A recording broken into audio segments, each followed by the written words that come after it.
All right, so you can see here I have a 98. It's a Chevy S10 with the 4.3 Vortec, and the past couple of days I've been having this weird issue where it kind of stumbles when you punch the throttle, and then when you let off the gas, it'll almost completely die, especially with the AC on.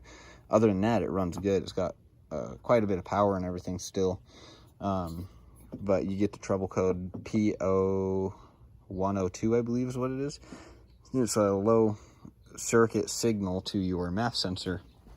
I'm going to show you something real quick. And you can fix these. You can see here, mine looks a little bit different than the average one because I ported mine just for a little bit better airflow through here. You can see right here, these little resistors, they're supposed to be connected on both sides, but right here, that one's broke. I don't know if you can see that.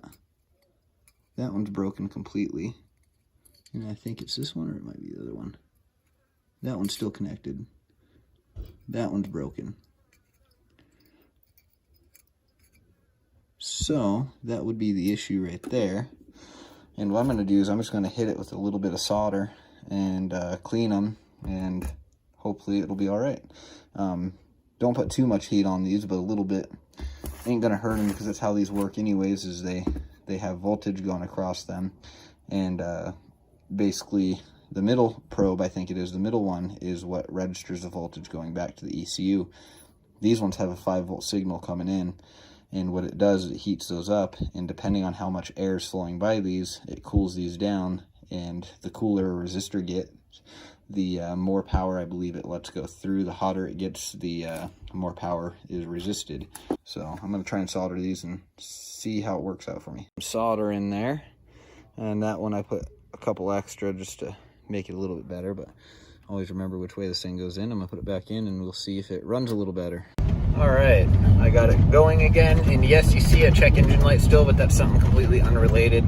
It's just an emissions check engine light, because I have EGR system on this, but one of the tubes broke a long time ago and I couldn't stand the exhaust leak, so I just pulled the tubes off and blocked them off. I don't have to go through emissions where I'm at, so I don't really care for the check engine light. I know what it's for.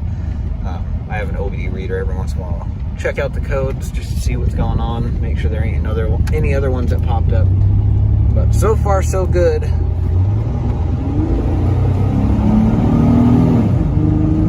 It is running nice and smooth now.